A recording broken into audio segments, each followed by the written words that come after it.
Bueno, seguimos con los estudios del profeta Elías. Ya vimos en los dos jueves anteriores el repaso de los capítulos 17, 18 y parte del 19, que si bien vamos a seguir todavía leyendo y estudiando un poco esos primeros versículos de Primera de Reyes, capítulo 19. Si recordáis, dejamos allí la última vez al profeta Elías debajo de aquel enebro, después de haber recorrido una caminata buena por el desierto, allí cansado, desconsolado y pidiendo a Dios incluso que le quitara la vida. Y veíamos también que Dios, en lugar de hacerle caso en su gracia y en su voluntad, vimos que le da descanso, le da alimento y le da la compañía de un ángel. Vamos a leer primer libro de Reyes, capítulo 19, también de nuevo los versículos del 1 al 8. Acab dio a Jezabel la nueva de todo lo que Elías había hecho y de cómo había matado a espada a todos los profetas. Entonces envió Jezabel a Elías un mensajero diciendo: así me hagan los dioses y aún me añadan, si mañana a estas horas yo no he puesto tu persona como la de uno de ellos. Viendo pues el peligro, se levantó y se fue para salvar su vida. Y vino a Berseba, que está en Judá, y dejó allí a su criado. Y él se fue por el desierto un día de camino, y vino, y se sentó debajo de un enebro, y deseando morirse, dijo: basta ya, oh Jehová, quítame la vida, pues no soy yo mejor que mis padres. Y echándose debajo del enebro, se quedó dormido. Y he aquí luego un ángel le tocó y le dijo: levántate, come. Entonces él miró, y he aquí a su cabecera una torta cocida sobre las ascuas y una vasija de agua. Y comió y bebió, y volvió a dormirse. Y volviendo el ángel de Jehová la segunda vez, lo tocó diciendo: levántate y come, porque largo camino te resta. Se levantó pues y comió y bebió, y fortalecido con aquella comida, caminó 40 días y 40 noches hasta Horeb, el monte de Dios. Y hoy quiero compartir con vosotros en unos minutos y que nos sirva de aplicación sobre todos los versículos 7 y 8. Volviendo el ángel de Jehová la segunda vez, lo tocó diciendo: levántate y come, porque largo camino te resta. Y vamos a centrarnos sobre todo en esta frase que le dice el ángel: levántate y come, largo camino te resta. Hoy hemos cantado la canción, el himno tan precioso, y una de las estrofas dice: traza tú nuestra jornada. Y hemos cantado también la canción de Tú eres el camino, y la canción va diciendo: la luz de tu evangelio me fue llevando, me fue dirigiendo y dirige a la cruz. Y eso va a ser un poco lo que veamos aquí en esta tarde. Bueno, a Elías ahora no se le había comunicado camino alguno a recorrer en esta ocasión. No se le había dicho lo que tenía que hacer, no se le había dicho a dónde tenía que ir, como en otras ocasiones. Vemos a Elías que está huyendo, que está yendo por su propio camino, que tiene miedo de la malvada Jezabel, tiene miedo de la amenaza, tiene miedo de que cumpla con lo que ha dicho, de que no pasará un día sin que tú acabes como uno de los que tú has degollado allá en el arroyo de Cisón, a los pies del monte Carmelo. Pero aquí se le dice que tiene un camino que recorrer, y un camino que es largo que recorrer. Y como decía, hermanos, buscando un poco las aplicaciones, buscando un poco cosas prácticas para nuestra vida en esta noche, en primer lugar, o primera característica de este camino, es que puedes ir por tu propia voluntad, o bien puedes ir por el camino que Dios marca, siguiendo la voluntad de Dios. Elías siempre había sido fiel a Dios, menos en esta ocasión, que decidió ir por su cuenta. En esta ocasión, que el versículo 3 dice: viendo pues el peligro. no vio con los ojos de Dios, sino que él vio el peligro y huyó. Hermanos, nosotros tenemos otro camino por delante, un camino en el cual, como hemos cantado, el centro es Jesús, un camino cristocéntrico, un camino que tiene puestos los ojos en Jesús, el autor y el consumador de nuestra fe. Los que somos creyentes, los que somos cristianos, los que ya hemos aceptado a Jesús como Señor y Salvador, los que ya nos hemos bautizado, pues hemos adoptado el firme compromiso de seguir el camino que nos marca Dios. El cristiano no puede ir por el camino que le dé la gana. El cristiano puede ir haciendo lo que él quiera. El cristiano puede ir haciendo su voluntad. De hecho, la palabra cristiano significa precisamente eso, seguidor de Cristo. Por tanto, hermanos, el camino del creyente, el camino del cristiano, es seguir las pisadas de Cristo, seguir su ejemplo, es ser imitadores de Él, de su humildad, de su amor, de su misericordia. Jesús mismo nos dice que yo soy el camino, la verdad y la vida, y nadie viene al Padre sino por mí. Y hermanos, al final de ese camino está la recompensa que Dios nos ha prometido, y es que estaremos para siempre con Él. Y ese camino es nuestro compromiso de vida, y lo seguimos de manera voluntaria, y lo seguimos con gozo, y lo seguimos con alegría, y lo seguimos con sumisión voluntaria. Hermanos, alejarse del camino puede producir lo que le produjo a Elías: solo, una fuerte depresión, allá debajo de un enebro, en la soledad, deseando la muerte, mientras había ido siguiendo la voz de Dios, mientras había ido siguiendo la voluntad de Dios, mientras había ido siguiendo el camino que Dios le había marcado, todo iba bien. Pero cuando se apartó del camino y vio él el peligro y fue por su propia voluntad, no le vino más que desgracia. Esto es un serio aviso para navegantes.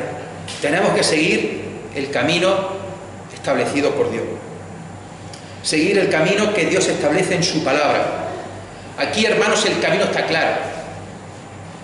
En las Escrituras el camino está claro, está completo, está todo. No hay manera de perderse. Y por eso es tan importante el estudio de la palabra de Dios, para conocer bien cuál es la voluntad de Dios para con nosotros, para conocer bien cuál es el camino que Dios quiere para nosotros.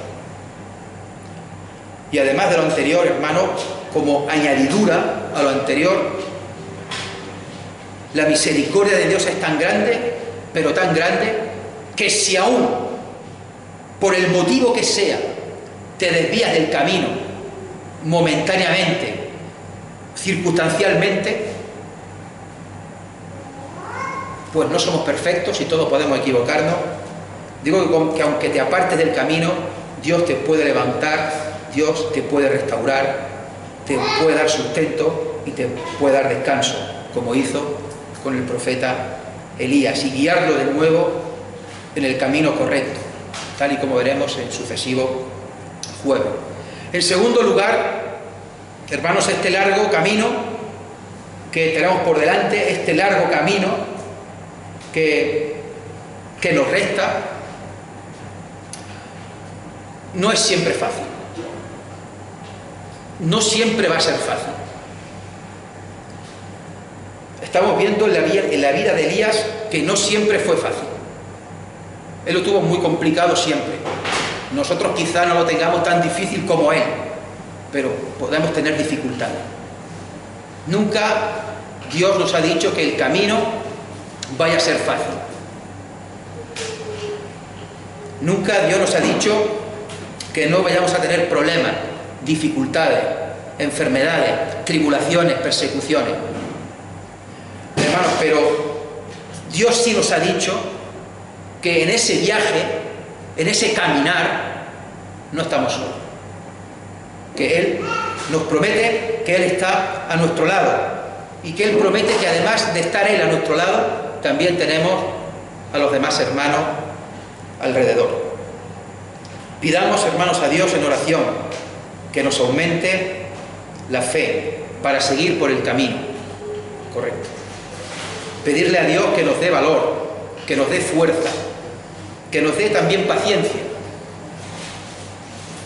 para soportar las pruebas. Y es que el Señor Jesús nos dijo hasta dónde puede llegar de difícil ese camino.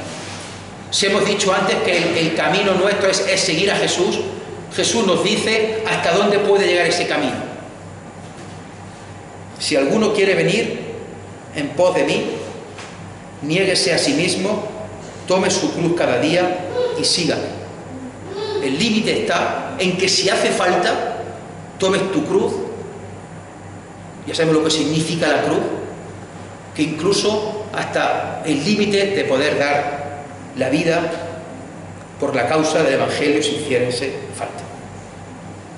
En tercer lugar, hermano, cada uno tiene su camino. Cierto es que la meta es común.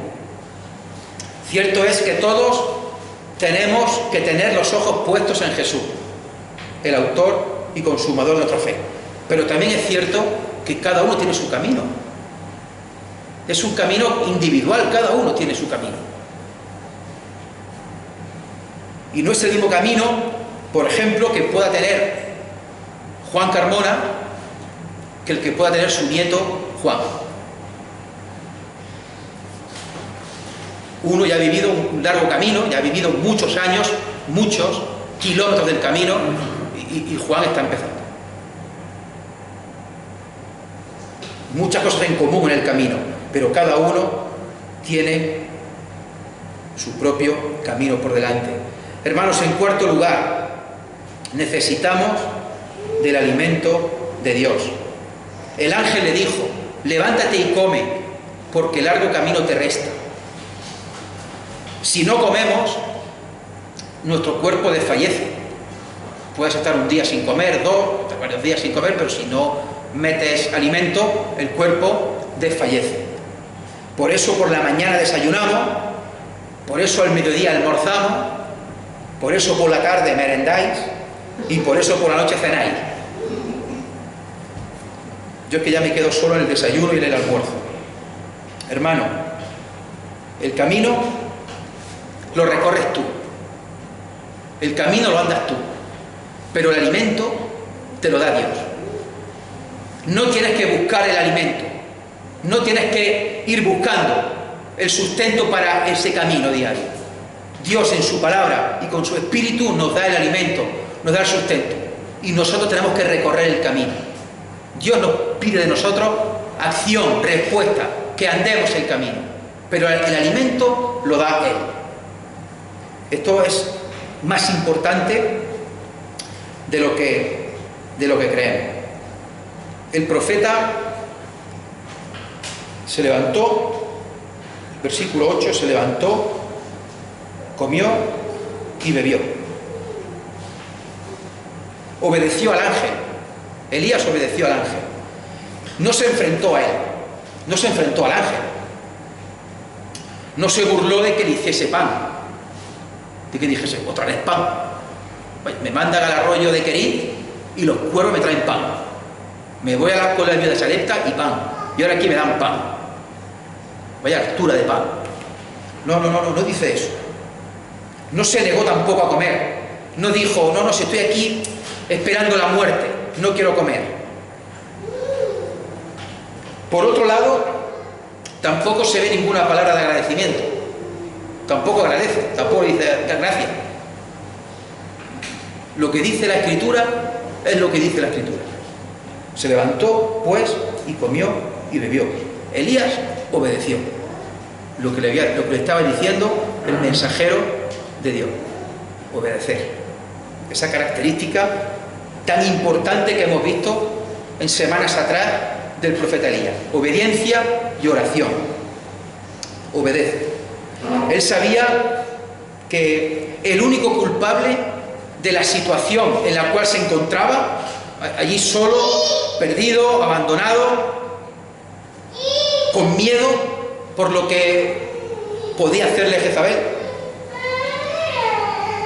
deseando la muerte. El único culpable era él.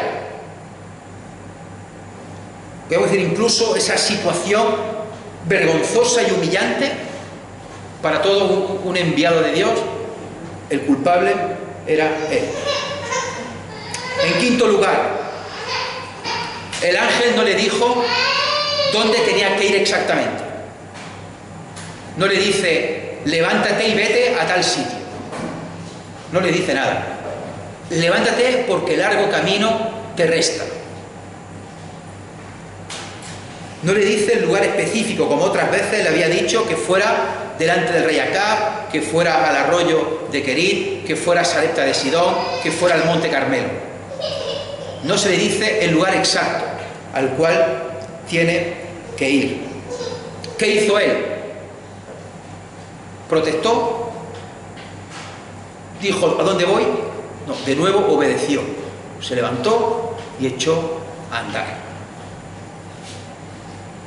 Y llegó al sitio que Dios quería, al monte de Dios, a Horeb. Hay quien dice que el ángel pues, le dio instrucciones de que tenía que ir allí. Pero esto no es así, porque de hecho en el versículo 9, que ya veremos el próximo día, dice, y allí se metió en una cueva donde pasó la noche, y vino a él palabra de Jehová, el cual le dijo, ¿qué haces aquí, Elías?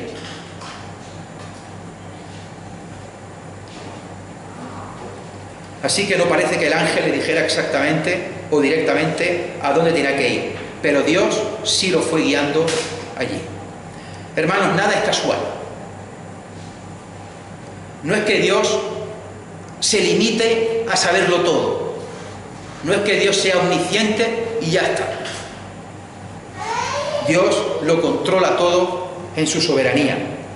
Dice Proverbios 16:9, el corazón del hombre piensa su camino, mas Jehová endereza sus pasos.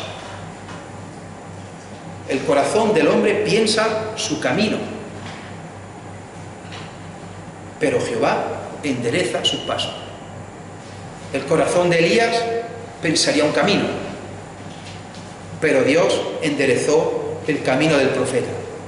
Nada más y nada menos que hasta el monte de Horeb.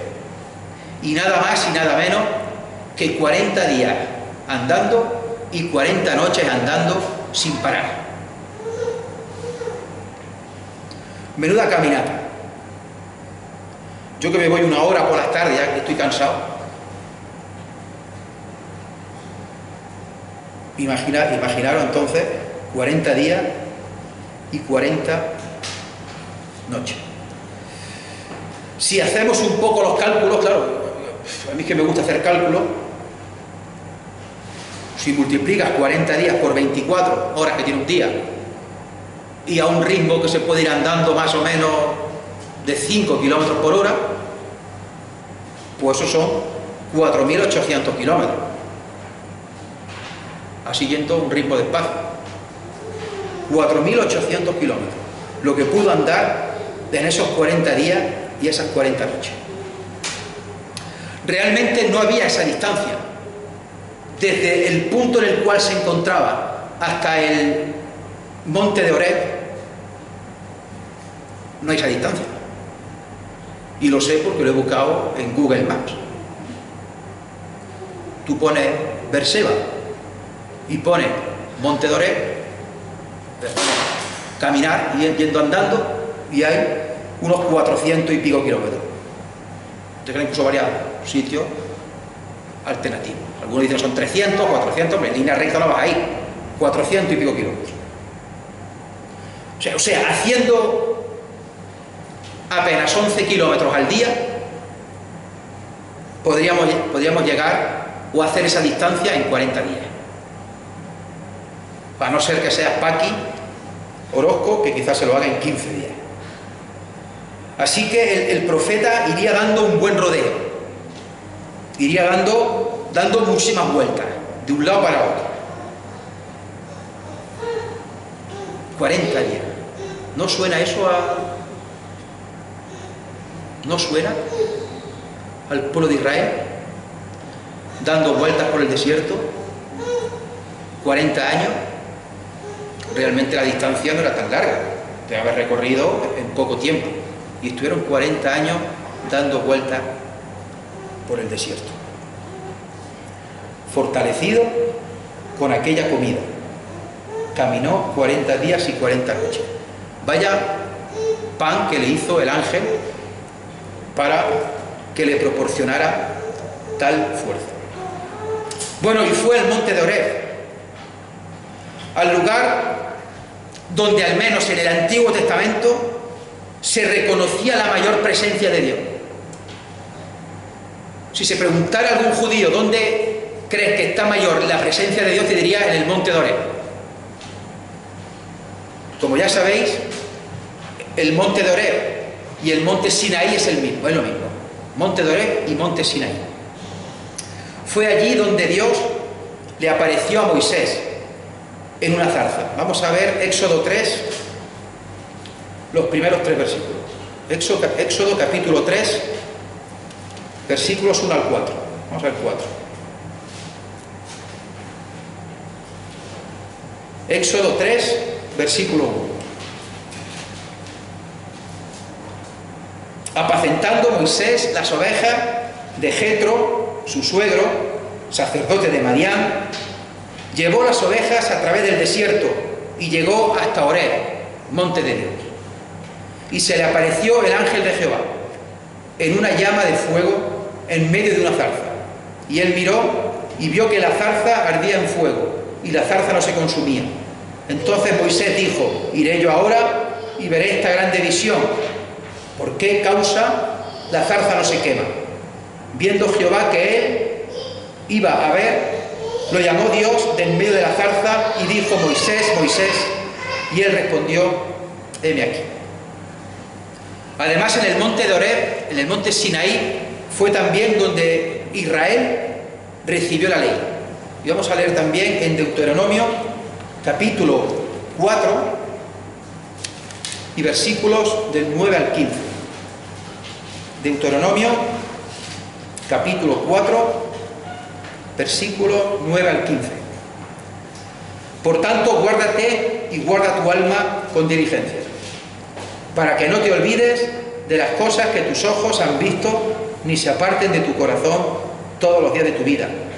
Antes bien, las enseñarás a tus hijos y a los hijos de tus hijos.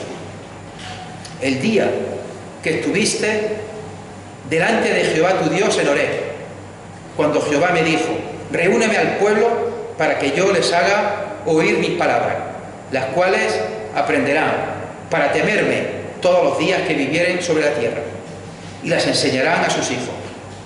Y os acercasteis y os pusisteis al pie del monte, y el monte ardía en fuego hasta en medio de los cielos, con tinieblas, nube y oscuridad.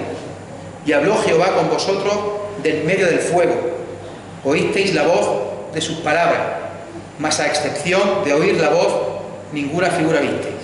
Y él os anunció su pacto, el cual os mandó poner por obra los 10 mandamientos, y los escribió en 2 tablas de piedra.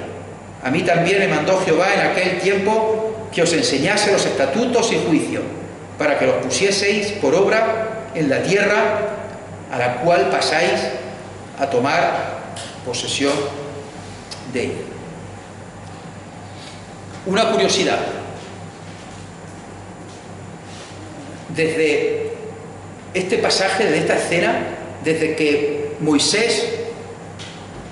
el pueblo de Israel recibió las tablas de la ley en el monte de Horeb, hasta Elías, que va al monte de Horeb ahora, ningún varón de Dios o ningún profeta hay reflejado en las Escrituras que fuera de nuevo allí, hasta Elías. El próximo jueves que me toque, o quizá el siguiente, si Dios lo permite, veremos una comparativa entre Moisés y Elías, porque hay un montón de cosas en común. Como digo, será más adelante, pero solo recordad quiénes fueron los que se aparecieron a Jesús cuando se transfiguró. Cuando estaba Jesús con los 3 discípulos, con Juan, con Pedro y con Jacobo, y el rostro de Jesús se transfiguró y sus vestiduras se convirtieron blancas. Y, bueno, ¿quién apareció allí?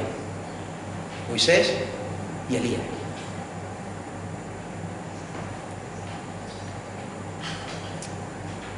Para terminar, hermanos, cuatro cuestiones, muy breves. La primera, si no has creído todavía,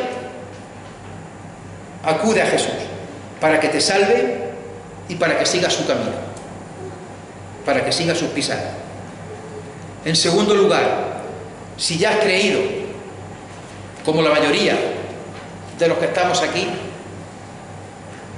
te pregunto, hermano, ¿por cuál camino andas como cristiano? ¿Estás cerca de Jesús y de su palabra? ¿O andas separado, alejado, y vas por tu cuenta? ¿Estás como Elías al principio? ¿O estás como Elías ahora, que estaba debajo de un enebro en el desierto solo? ¿Cuál es tu camino como creyente? ¿Cuál es el camino de tu familia? ¿Cuál es el camino de nuestra iglesia? A los primeros cristianos allá, en Hechos de los Apóstoles, les llamaban los del camino, con mayúsculas. Los del camino. Dios quiera que a nosotros también se nos conozca como los creyentes del camino, que siguen el camino de Jesús, el camino del Señor. En tercer lugar, recuerda las características de ese camino que tenemos por delante. Nuestro camino es cristocéntrico, puestos los ojos en Jesús. No tiene por qué ser un camino fácil. Eso nunca lo ha prometido Dios. Sí nos ha prometido que Él está a nuestro lado para ayudar. Cada uno tiene su camino. Cierto que todos estamos juntos, cierto que la meta es común, pero cada uno tiene su camino, aunque nos podamos ayudar los unos a los otros. Necesitamos del alimento de Dios para recorrer el camino, necesitamos de su palabra y necesitamos de su espíritu. Dios no enseña, Dios no nos enseña todo el camino de golpe. No nos enseña un mapa. Sabemos que tenemos que ir del punto A al punto B, ¿vale? Pero el trazado no nos lo enseña Dios. No es como cuando pones en el GPS una dirección y te sale la pantalla previa, la ruta, y te sale alguna ruta alternativa por si quieres evitar los pueblos o por si quieres evitar peaje.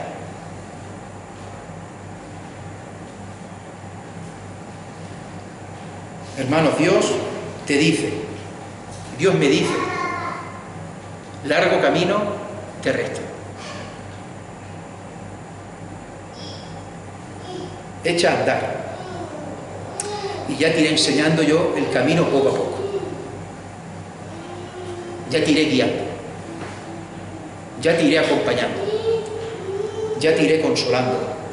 Ya te iré fortaleciendo cuando vengan los problemas y las dificultades. En cuarto lugar y por último, un consejo a los niños y a los jóvenes.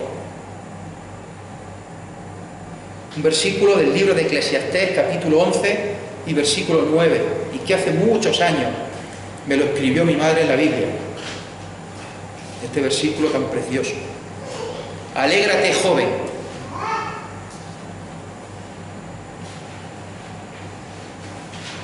Eclesiastés 11:9. Lo digo dedicado a los jóvenes. Alégrate, joven, en tu juventud. ¿Vale? Está bien. Y tome placer tu corazón en los días de tu adolescencia. ¿Vale? Y anda en los caminos de tu corazón y en la vista de tus ojos. Pero sabe que sobre todas estas cosas te juzgará Dios. Hermanos, en los caminos de tu corazón. Y el consejo, jóvenes, es que Dios esté en vuestros corazones. Eso es lo mejor. Que Dios, que Jesús pueda guiar vuestros pasos siguiendo sus pisadas. Sabe que sobre todas estas cosas te juzgará Dios. Que el Señor bendiga su palabra. Amén. Vamos a pasar a la oración y antes pues me gustaría que cantásemos la canción Examíname, Señor, y conoce mi corazón. Y ya después pasaremos a la oración y se pondrán los temas.